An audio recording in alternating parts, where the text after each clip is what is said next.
Okay everyone, it is time to start adjusting carburetor stuff on the 85 13-piece swapped RX7 gray.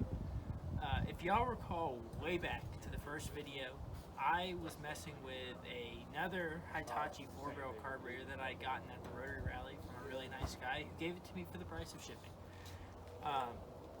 I've been looking for a really long time for one because this one's actually broken. I broke a jet off in it like a year ago and just cross-threaded the jet back into it, and now I can't change jets in it. The accelerator pump does not work very well on this one. So, but the car runs okay. It cruises just fine. It's just a little hesitant, kind of at low RPMs, just getting onto it. But I will be building the other carburetor up to replace this one. And one thing that I needed to do before I started really tuning was make sure I was not going to hurt the motor. And to do that, I needed an AFR gauge. Well, in the last video you saw, I finally finished getting my AFR gauge installed and looking good in the car. Now, I'll be able to actually tune the car. So the first thing I really want to do is just see what happens with this carb, with the carb spacer that I got from that guy. I want to make sure it's not going to drastically change the AFRs, because that will make a big deciding factor in what jets I buy for the other car. So in today's video, what we're going to go through and do, I'm going to pull this carburetor off, I'm going to show y'all what jets are inside of it, and then I will tell you on what jets I'm going to buy for the first iteration of the other carburetor, and then we'll see what happens when I put the carb spacer on with this carburetor and see how the air-fuel ratios change. Currently, right now, when you're idling, it's like 12.8 to 1. Cruising, it's like 12.6. And wide open around 8,000 RPM, it's like 13.2. I want to really kind of reverse that there. I want it a little leaner when I'm idling, and I know I can adjust that still on this. I do that primarily because the accelerator pump is weak, and when I'm pulling away from the light, I kind of need that extra little bit of richness to help the car not bog off the line. But I want to make sure with the new carburetor at high RPM, I want it down at like 11.9 at wide open throttle. In all my different escapades with tuning carbs, I have found that like with a 12A, 11s, 10s, that's where you're making your real power up in the high RPM. So I will go ahead and start taking this carburetor off. The first thing I'm going to do is run the carb without the fuel pump running to drain the gas out of the bowls. So when I'm working with the carb, it has no gas in it. And to do that, all I did was unplug the relay for the fuel pump. For me, this is under the hood, but I have put an aftermarket relay up under the hood for easier access, and because the relay went out in the car, and it was cheaper to get a China relay than to get another one to actually go where it's supposed to. So I'll drain that. I'm not going to show you all that because all this is just run the car and let it die. Then I will probably set y'all up for a quick time lapse of me taking the carburetor off.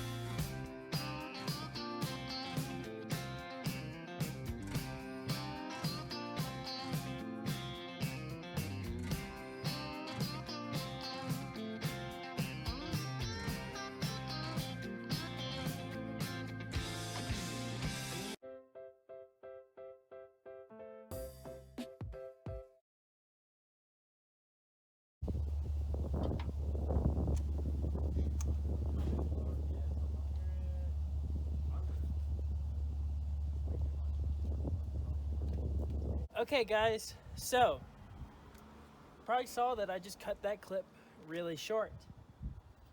I did that because I just found something really wrong with this carburetor. For a little while now, I've been hearing something that sounded like a vacuum leak, but I've looked all around and I haven't seen one. All my vacuum caps look good and everything. Well, when I just tried to loosen up that choke cable mount, I found this. I don't know if y'all can actually see it in the video, But when I grab, the whole carb is twisting. At least it seems like the whole carb. It's not. It's the top of the carb twisting separately from the base plate of the carb.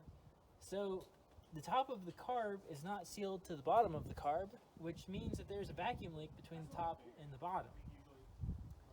So I'm going to take this off, and then once I get it off, I will show y'all how to fix that, because there should just be some like 4 bolts that hold the top of the carb down to the bottom. So probably, since that's going to make the video a little longer, I'm going to exclude the time lapse of getting the carb off, because all this is 4 bolts at this point. So I will take this off, and then I will get back to y'all when we're tightening or fixing this carburetor.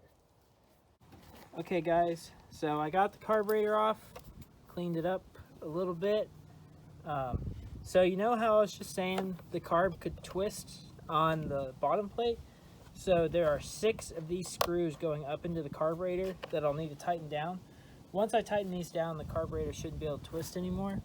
You probably couldn't see in the video, but that twisting was happening at this gap right here. Like, this is the cast iron base plate. Here's the aluminum body of the carb. It was right there because these somehow managed to get loose. So I will tighten these down. Then I will show y'all how to look at the jets, and I'll tell y'all what I have in here.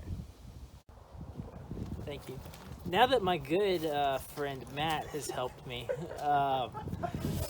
we will be taking the top hat of this carburetor off so that we can look at the jets. Now, when you're looking at the jets, you do it from the side, but because there are floats inside the fuel bowls, you have to take the carb head off because the floats block your view of the jets. Now, when you're taking this off, since this carburetor works, you need to be very careful not to mess with your floats, because if you knock the floats or something and you change the adjustment, then your float levels are going to be off, and you're going to be unhappy, because then you got to take through the long, tedious process of taking the carb hat off and on multiple times, trying to get your float levels right, looking at your sight glasses. It's just not a fun process. I can almost guarantee, though, when I put this carb back on and I go to start the car, it's going to overflow. Every time I take the carb hat off this car, the first time I put it back on, the floats are always overflowing, and I don't know why. I don't ever touch the floats, anything. They just seem to hate me.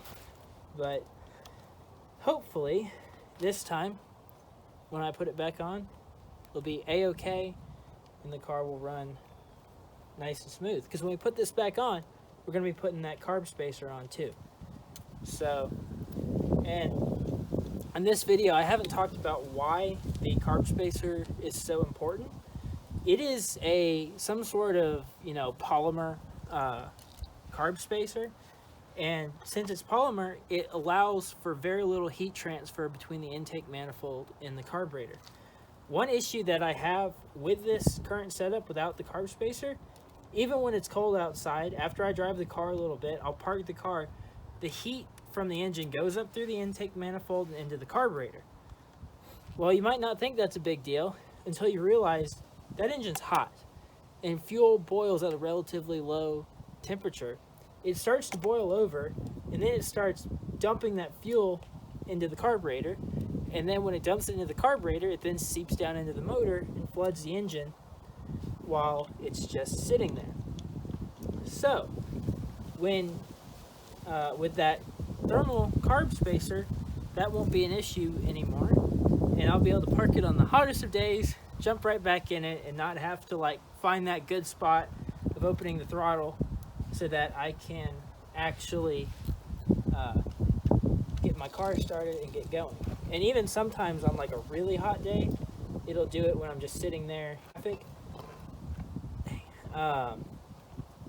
And that just is really not fun, because I'll be sitting there at the car, I'll be stalling, and then I have to try and get it started. So one thing you want to be careful with on these carburetors, this rod that I just took off right here, this is the rod for the accelerator plunger. Only reason I took the bolt off is because I want to try and leave the plunger down in the motor, because sometimes the little diaphragm or seal on it doesn't like to go back down into the carburetor when I put it back on, and it'll get stuck, and then it's just no fun trying to get it back down on there. So if you leave it like this, when you pull it off, the rod stays down in there with the seal still down in the motor or in the carburetor. So one other thing you got to do, there's this rod over on the side right here. It just has a little like piece of wire through it, or well, should have a cotter pin. I just have a little piece of wire through it. Make sure you pull this out and pull this rod off, or else your top hat's not going to come off. Put that over there. Pull this vacuum line off, and now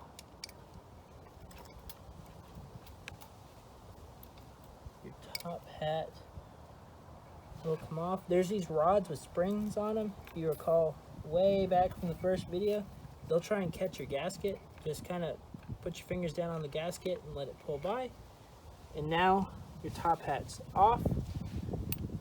And you see, we didn't touch the floats. We're just gonna set this, because we don't need this at the moment. We're gonna set this off to the side where it's nice and safe. And then I'll get y'all set up so y'all can see into the jets. Okay guys, so I just cleaned the inside out a little bit. Now I'm gonna show y'all what to do to look at and change your jets. So to do this, you're gonna actually take the side of your carb like this. Then there's these two bolts right here, and this is the same as it is on like a Nicky carb from like an RX3 or an RX7. It's just a 12 mil. Just loosen it up like that. Loosen that one. Then when you take these off, you'll be able to look straight down into the bowl and be able to look right at the jet. Now, if you're lucky, you can look down in there and you can actually read on the jet what size it is. I don't think I'm going to be so lucky. I'm probably going to actually have to take it out, which to do that, just use a flathead screwdriver. You may have to shave it a little bit to get it down into these holes, because you need it to be like exactly the right size to hit the jet. Otherwise, it's going to just strip the jet out. So these, I mean, y'all aren't going to be able to see down in here. My camera's not good enough. But if you look down from the top side here, it's just, there's two holes or two like grooves in the bottom of the bowl, and the jets are just right at the end of those grooves. So I am real quick probably gonna try and see if I can see the jets by just looking into here. If I can't, I'll pull them out and I'll show you what the jets look like once I have them pulled out. Okay y'all, here is the jet that I just took out. This one is out of the secondary, so you can see right there, there's a 130 written on the side of this jet. That's the size.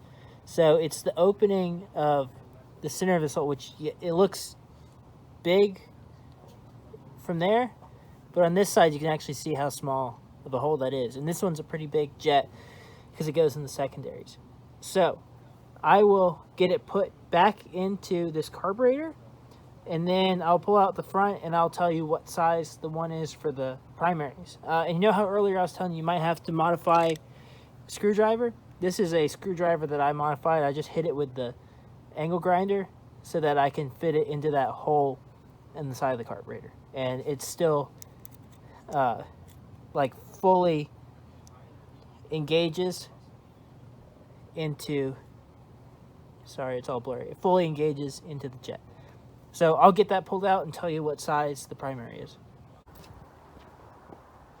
Okay guys, it's time to put the carb spacer onto the motor.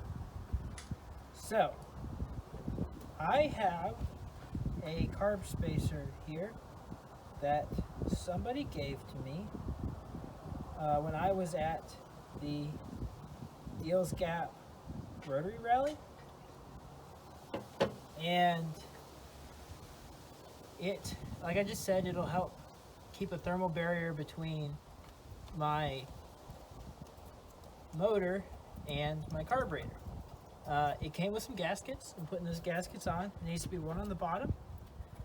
Then you put your carb spacer down on there. Notice there's some vacuum ports on here. I plugged them all because I'm not running anything off a vacuum. Stick your spacer down on there. Then you'll need to put your other gasket on, just like that. Yes, these gaskets are old, but they're still pretty soft, so they should seal just fine. Now you'll stick your carburetor on there, which, yes, I know the top hat is not on the carburetor, but it's honestly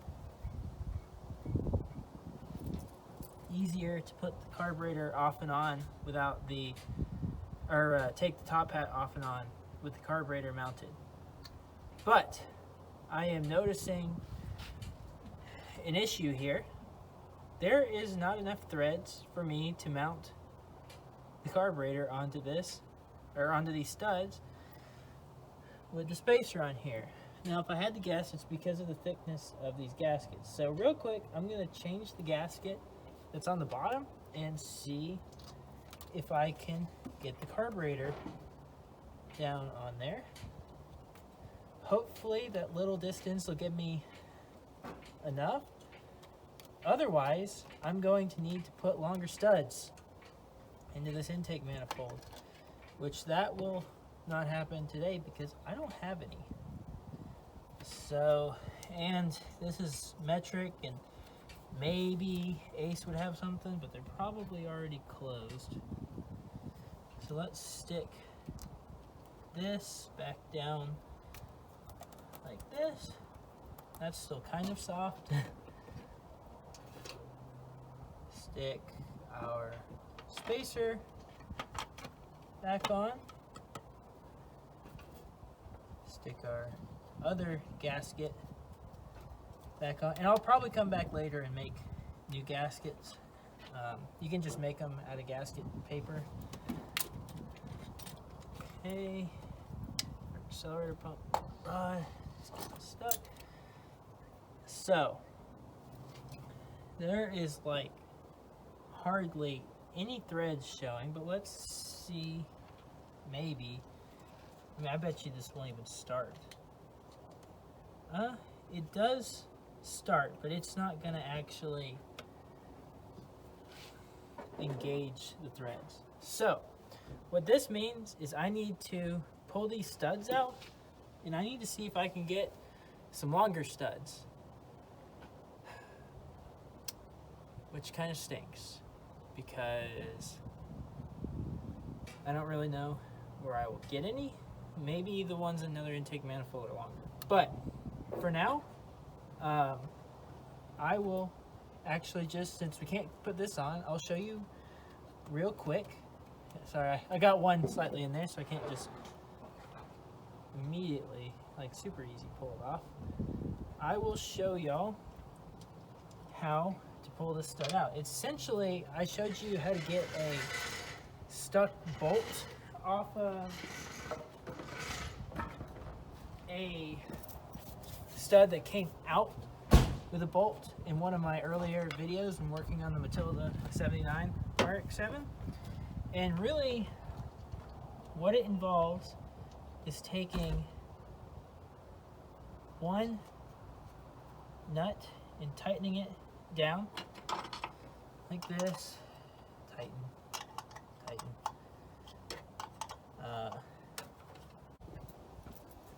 Once you get the first nut tightened down, take your second one and then, oops, that's the wrong one. This is one of the old nuts for these top hats on struts. Take it and tighten it real good down onto the bottom one. So you really need 2 wrenches for this. Hold the bottom one, take your top one, and cinch them together. Okay, so now you've got that in there. Then put your wrench on the bottom one, twist, and now you actually loosen the stud rather than the nut. So now you have your stud out with 2 nuts on it. Okay guys, it's only a few minutes later, but I have new studs. Sorry, one of my roommates is pulling away right as I started. His car is ridiculously loud. But I got 2 studs here. This lighter one right here, this was the one that was originally in the intake manifold. This one is one that I pulled out of the original intake manifold for the Matilda 79 car. I don't need those studs to be in that intake manifold because I can't use that intake manifold. So these should be just long enough to be able to put the bolts on. So I'm going to take all those out and then get these installed into this intake manifold, and we should be good to go. Okay guys, I got the new studs in here, took them out of the other intake manifold. So now I should be able to actually use these older, better gaskets than what was probably on here. These are a lot thicker and squishier. So slide that on there. Put this spacer down on there. Put this, get it down on there. This gasket down on there. Slide down on there. Stuck. And y'all can probably tell it's dark now, so I have a light just kind of hanging from my hood. So let's get the old carburetor down onto here. Oh, look at that. Plenty of space for the bolts to go on there. So real quick, I will bolt down the old carburetor so it's not moving around on us.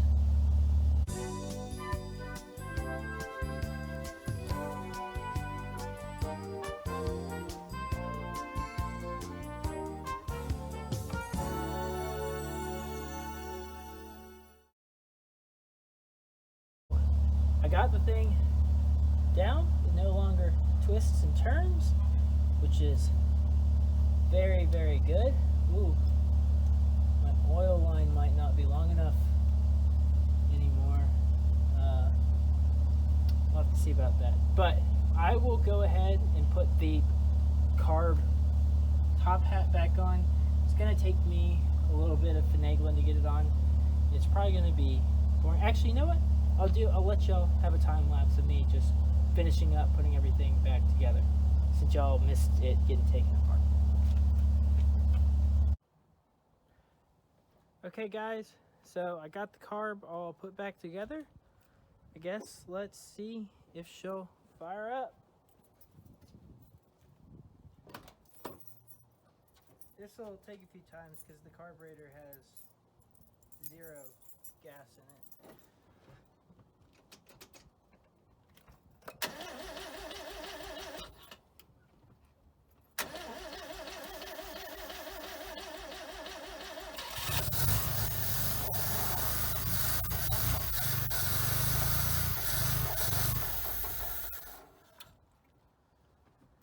Well, sounds like our bowl got messed up.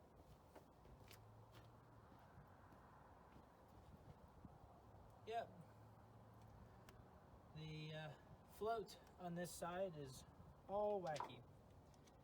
Let's see if just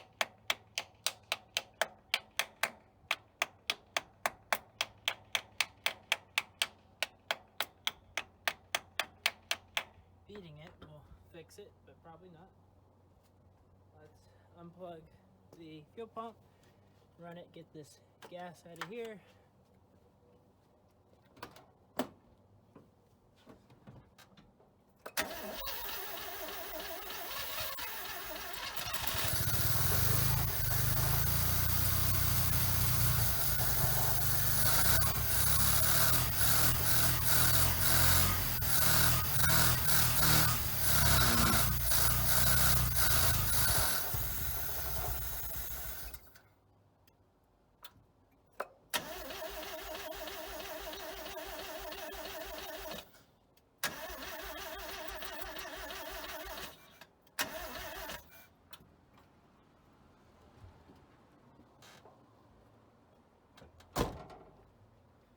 Okay guys, I'm gonna need to keep messing with these bowls and get this thing running.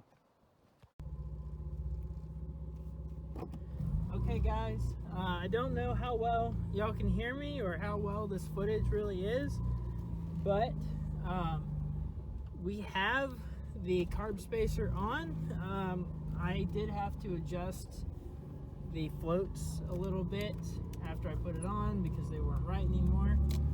And I broke my oil metering pump because I did not think about the extra space, and the rod was too short and I way crammed that thing when I gave it full throttle. But we are going to go and do a pull now so you can see what the AFRs look like. So the car's been idling for a little bit, about up temperature, and we're gonna go over to the highway, and I'll just kind of probably throw in a little time lapse here maybe so that you can watch it as I just kind of cruise and see what the AFRs are.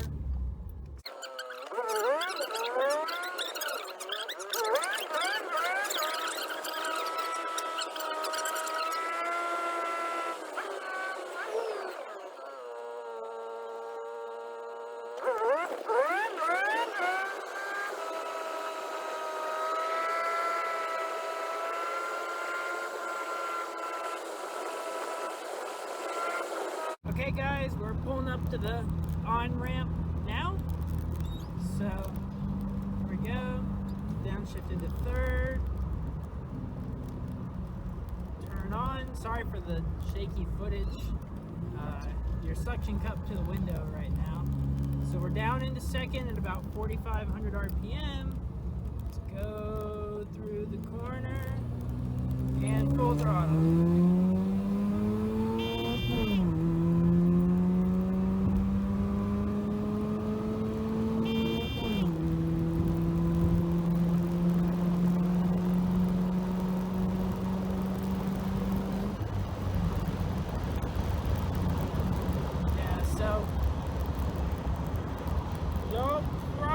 Not able to see like anything there because the car started shaking once I hit a certain speed, but it was sitting right there at about 13.5, which really is too lean.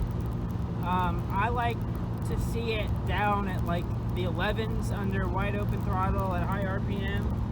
So hopefully with the jet changes, and notice it cruises kind of rich.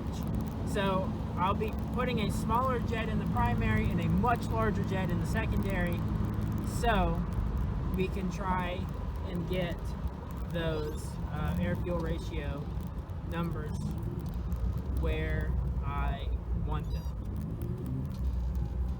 So, real quick, I'll reset you up and we'll do an outro. Okay guys, so I just looked back at that footage for the pull there, and I saw that it's pretty bad. I'm sorry, the car vibrates a lot, and the door does not fit super well, especially because the door's been backed into and it's been broken and the window is all bad, so the door really vibrates how I had you suction cup. So